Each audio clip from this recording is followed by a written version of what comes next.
மாண்புமிகு பேரவைத் தலைவர் அவர்களே, இன்றைக்கு தமிழ்நாடு விவசாயிகளுடைய வேதனைக்கு இந்த அரசு ஒரு சரியான தீர்வை காண வேண்டும்னு இந்த ஒத்திவைப்பு தீர்மானத்தை நாங்கள் இங்கே கொடுத்திருக்கிறோம். இந்த ஒத்திவைப்பு தீர்மானத்தை கொண்டு வருவதற்கு 4 முக்கிய காரணங்கள் இருக்கின்றது.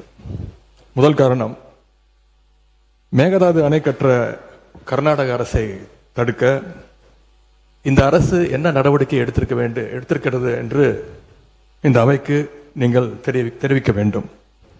இரண்டாவது காரணம், முழு பயிர்க்கடன் தள்ளுபடின்னு நீங்க தேர்தலின் போது வாக்குறுதி கொடுத்துவிட்டு இன்றைக்கு ஆட்சிக்கு வந்துவிட்டு அரைகுறை தள்ளுபடி மட்டும் செய்வது ஏன்?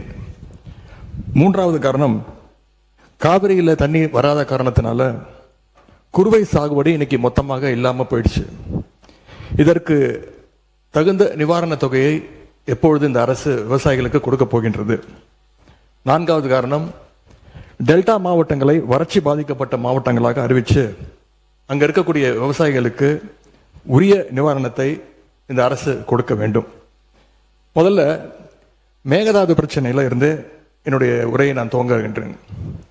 தாவேக அரசு அமைஞ்சதிலிருந்து மேகதாது அணை கட்டுறதுல இதுவரை காட்டாத ஒரு வேகத்தையும் தீவிரத்தையும் இன்றைக்கு கர்நாடக அரசு காட்டி வருகின்றது. மேகதாது விஷயத்துல ஒரு முறை மட்டும் பிரதமர் கிட்ட நம்முடைய முதலமைச்சர் அவர்கள் கோரிக்கை வச்சாரு.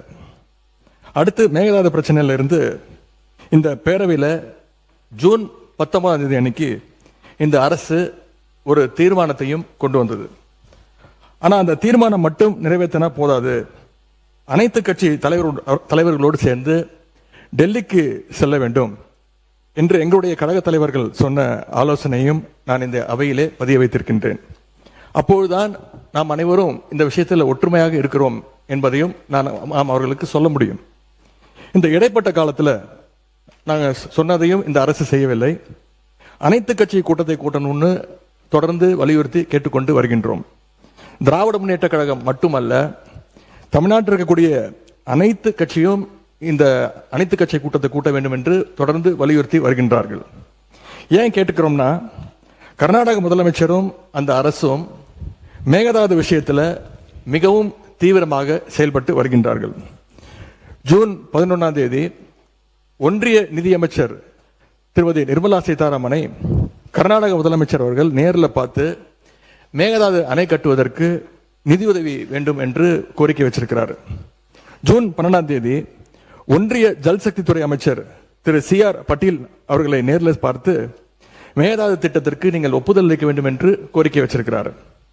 ஜூலை 27ஆம் தேதி அன்றைக்கு நாடாளுமன்றத்தில் ஒன்றிய ஜல்சக்தி துறை அமைச்சர் இணையமைச்சர் மேகதாதுல அணை கட்ட தமிழ்நாடு, புதுச்சேரி மாதிரியான கீழ்ப்படுகை மாநிலங்கள், அதாவது லோவர் ரிப்பேரியன் ஸ்டேட்ஸ், அதனுடைய அனுமதி தேவையில்லை என்று கூறியிருக்கிறார். அதே நாள் ஜூலை 27ஆம் தேதி டெல்லியில கர்நாடகத்தைச் சேர்ந்த அனைத்து கட்சி எம்பிக்கள் கூட்டத்தை கர்நாடக முதலமைச்சர் அவர்கள் நடத்தியிருக்கிறார். கர்நாடக அமைச்சர் திரு ராமலிங்க ரெட்டி, கர்நாடக அரசுடைய டெல்லி பிரதிநிதி, கர்நாடக அரசுடைய தலைமை வழக்கறிஞர், மூத்த அதிகாரிகள் எல்லாரும் கூட சேர்ந்து மேகதாது சம்பந்தமாக அந்த மாநில முதலமைச்சர் ஆய்வுக் கூட்டத்தையும் நடத்தியிருக்கிறார். எல்லாத்துக்கும் மேல ஆகஸ்ட் 2ஆம் தேதி பெங்களூர்ல அனைத்து கட்சி கூட்டத்தை கூட்டுறோம்னு கர்நாடக முதலமைச்சர் அனைத்து கட்சிக்கும் அழைப்பும் விடுத்திருக்கிறார். திரு சீதாராமையா, திரு பசவராஜ் பொம்மையா, திரு எடியூரப்பா, திரு குமாரசாமி, திரு வீரப்ப மொய்லி என 5 முன்னாள் முதலமைச்சர்கள் உட்பட அந்த முக்கியமான கூட்டத்தில் முக்கியமான தலைவர்கள் அனைவரும் அந்த கூட்டத்தில் கலந்து கொண்டிருக்கிறாங்க. கர்நாடக முதலமைச்சர் அந்த கூட்டத்தில் ஊடகங்களை சந்திச்சு பேட்டியும் தெளிவாக கொடுத்திருக்கிறார். இப்படி அவங்க ஸ்டெப் பை ஸ்டெப்பாக ஒரு மாசத்துல பல நடவடிக்கைகளை தொடர்ந்து எடுத்துக்கிட்டு வராங்க. மாநில நலன் அப்படின்னு வந்தா அவங்க எப்படி அரசியல் வேறுபாடுகள் எல்லாம் பார்க்காம கடந்து மறந்து ஓரணியில் நிற்கிறாங்களோ, அதே போல நாமளும் நம்முடைய ஒற்றுமையை கர்நாடக அரசுக்கும் ஒன்றிய அரசும் காட்ட வேண்டும் அப்படின்னு தான் நாங்கள் அனைத்து கட்சி கூட்டத்தை தொடர்ந்து கூட்ட வேண்டும் என்று எங்களுடைய கோரிக்கையை வச்சிருக்கிறோம்.